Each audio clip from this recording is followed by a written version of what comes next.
श्री शिवाय नमस्तुभ्यम दोस्तों। भोले बाबा का आशीर्वाद आप लोगों पर हमेशा बना रहे। मेरे YouTube चैनल महाकाल की दीवानी पर आपका स्वागत है। मेरी दी हुई जानकारी अगर आप लोगों को अच्छी लगे तो प्लीज़ मेरे चैनल को सब्सक्राइब कीजिए, जिससे नई नई जानकारियाँ आप लोगों को मिलती रहें। युधिष्ठिर ने अपने भाइयों की जान कैसे बचाई, ये प्रसंग आप लोगों ने महाभारत में सुना ही होगा। महाभारत महाकाव्य में सबसे एक अलग ही जगह रखता है।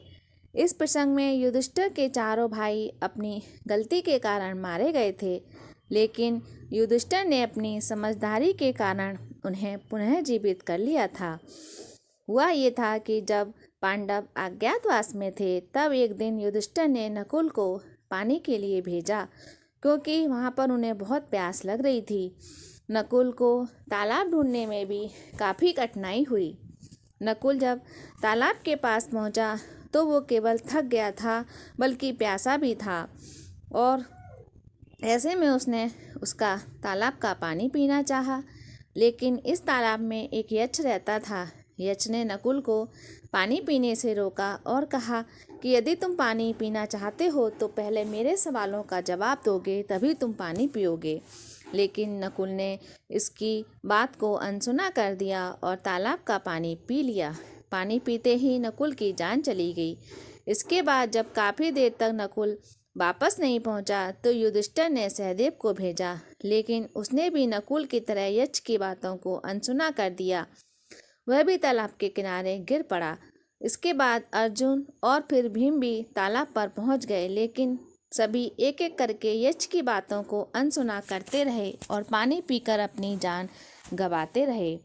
आखिर में युधिष्ठिर भी अपने भाइयों को खोजते हुए तालाब के किनारे पहुंच गए। उनसे देखा कि मेरे सभी भाई तालाब के किनारे मरे हुए पड़े हैं। जब वो तालाब के अंदर पानी पीने के लिए घुसे तो यक्ष ने उनसे सवाल किए। यक्ष ने पूछा कि पृथ्वी से भारी क्या है? युधिष्ठिर ने कहा कि पृथ्वी से भारी माँ है। इसके बाद यक्ष ने पूछा कि आकाश से ऊंचा क्या है?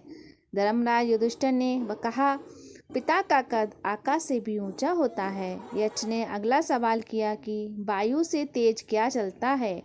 युधिष्ठिर ने कहा कि वायु से तेज मन चलता है। मन की गति वायु से भी बहुत तेज होती है। यक्ष ने पूछा कि तिनकों से अधिक संख्या किसकी ज़्यादा है? युधिष्ठिर ने कहा कि चिंताओं की संख्या तिनकों से अधिक होती है। यक्ष ने पूछा कि सो जाने पर भी आंखें कौन नहीं मूंदता? इस पर युधिष्ठिर ने कहा कि मछली सोने पर भी अपनी आंखें नहीं मूंदती है। इस प्रकार यक्ष के जो भी सवाल थे, युधिष्ठिर ने उनका सबका सही सही जवाब दे दिया। ऐसा कहा जाता है कि 100 सवाल यक्ष ने पूछे थे और युधिष्ठिर ने सभी सवालों के सही जवाब दिए थे।